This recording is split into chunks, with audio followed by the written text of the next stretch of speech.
Hello there, welcome back to my channel, Chris Ink Friendly.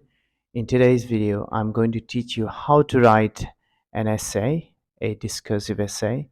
Whether you do an IELTS test or PTE test or TOEFL or any English proficiency test for the matter, you will have to write a discursive essay. And in today's video, I'm going to teach you what a discursive essay is and how it is different from the rest of the essay types, as well as show you what how many parts a discursive essay constitutes.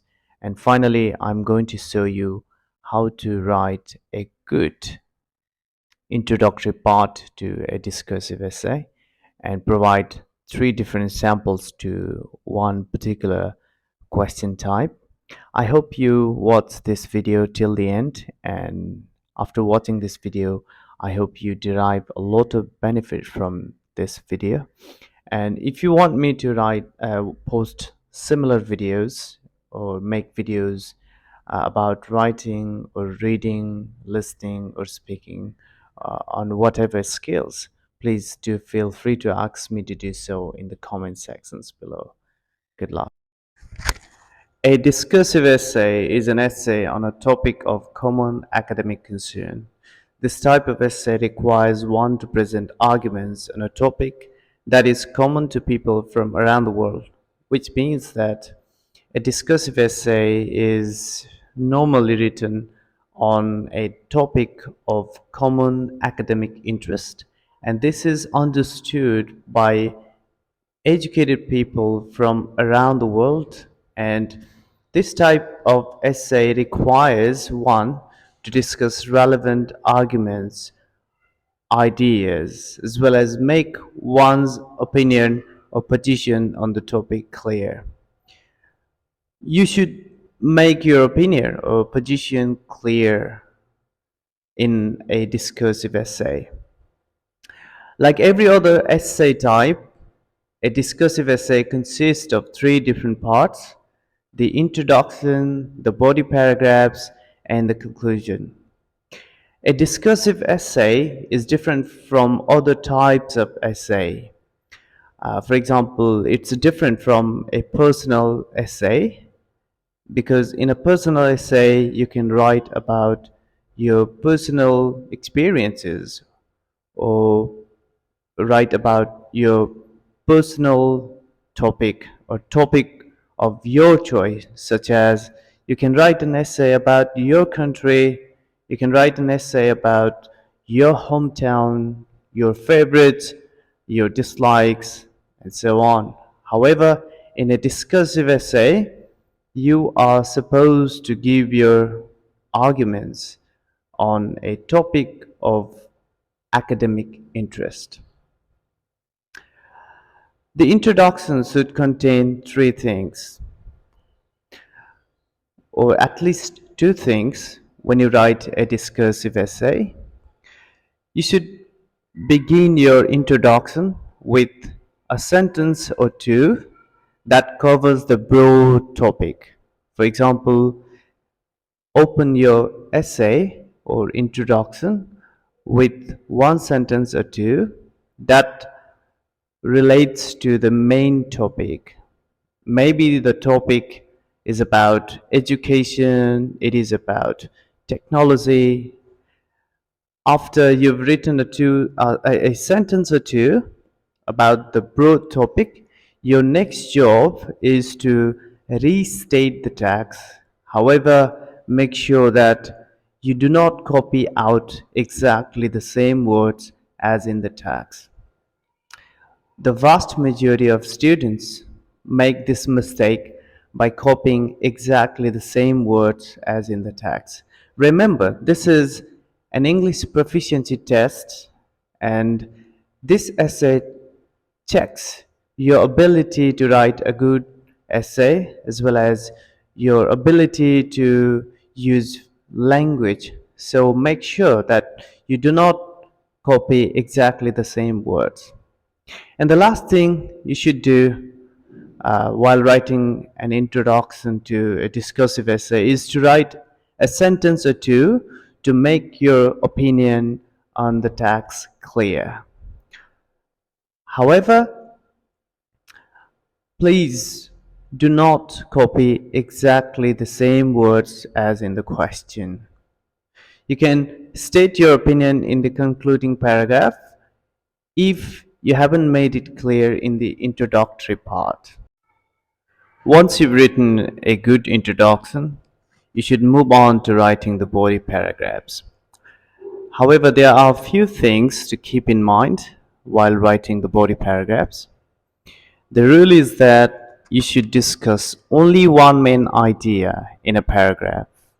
As you change your idea, you should change your paragraph too. Make sure you don't mix up ideas.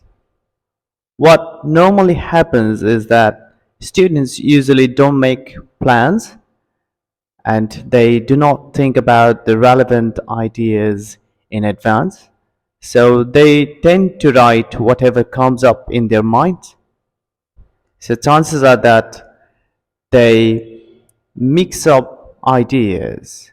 However, the rule is that in a in one paragraph, you just discuss one central topic. The next thing to keep in mind is to use a wide range of discourse markers according to their function. For example, when you start your paragraph, you better use to begin with. And when you want to change your paragraph or when you want to add similar idea in a paragraph or while changing paragraphs, you'd better use in addition. If you want to talk about opposite idea, better use however. When you give your example, use for instance. When you want to talk about an opposite idea, better use nevertheless. In comparison, conversely. And when you write a conclusion, you use in conclusion, on balance, to sum up. So make sure that you use a wide range of discourse markers in your paragraphs. There's no general consensus as to how many paragraphs you should write. When you write an essay for a proficiency English proficiency test like IELTS, PT, TOEFL, you'd better write 2 to 3 main paragraphs. After writing the body paragraphs, you should move on to writing the final paragraph, which is the conclusion. Your conclusion should summarize the main points that you mentioned in the body paragraphs. Do not include any new ideas that you haven't mentioned earlier in the body paragraphs. This is not a place to give examples. No room for examples. You should give examples in the body paragraphs, not in the concluding paragraph. The final thing that you should do in the concluding paragraph is to restate your opinion.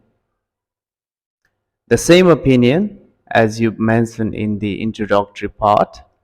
However, this time too, make sure that you do not copy exactly the same words as in the introductory paragraph. For example, if in the introductory paragraph you've written, in my opinion, in the concluding paragraph you can write, I personally believe that.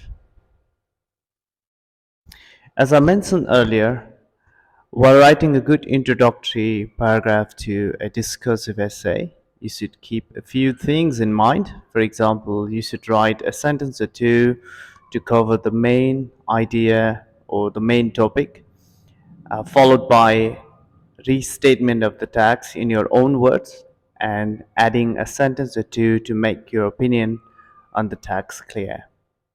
Remember that writing a good introductory paragraph gives you confidence to write the rest of the essay. So now let's look at one particular task from Cambridge IELTS 16, Test for Writing Task 2. In the future, all cars, buses, trucks will be driverless.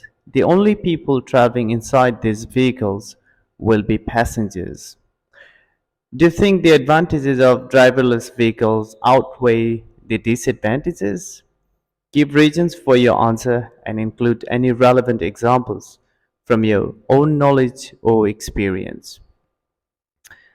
So, the main topic of this task is vehicles, the vehicles, traveling, technology. And the question, the task requires you to talk about the advantages and the disadvantages of driverless vehicles in the future. So, your position here will be whether you think there are more advantages or disadvantages of the driverless vehicles. To show you how we can write a good introduction, I've written three different sample introductory parts to this same question. So let's begin. Technology has brought unprecedented changes in our lives, which has had its impact on the way we travel. Now that new forms of vehicle are emerging every day, some people already predict that in a few years we will be able to travel in vehicles with no human drivers to control them. Some people speak in favor of this development, while others give their opinions against this future development. In my opinion, the benefits of this future development, like decrease in the number of accidents, will surely be greater than its few drawbacks. So, technology has brought unprecedented changes in our lives, which has had its impact on the way we travel. This sentence, and this sentence is the one that relates to the broad topic. Now that new forms of vehicle are emerging every day, some people already predict that in a few years we'll be able to travel in vehicles with no human drivers to control them. This sentence restates the tax, but in different words. In my opinion, the benefits of this future development, like decrease in the number of accidents, will surely be greater than its few drawbacks. My opinion here is that the advantages of driverless vehicle in the future will be more or greater than the drawbacks or the disadvantages. This is how I've made my opinion clear right in the introductory paragraph. Now let's move on to the next sample answer. The first one is traveling is an integral part of our lives, and scientists are working to develop new means of transport to facilitate our lives. This is the sentence that relates to the main topic. No wonder that some believe that someday scientists will be able to manufacture driverless vehicles, which will result in both its positive and negative outcomes. So, this sentence restates the tax, though, in my own words, I personally believe that its advantages are greater than its drawbacks. Like the earlier one, this introductory paragraph 2 states my opinion that there are greater advantages than drawbacks of driverless vehicles. Technology has profoundly influenced our everyday lives, and traveling is not an exception.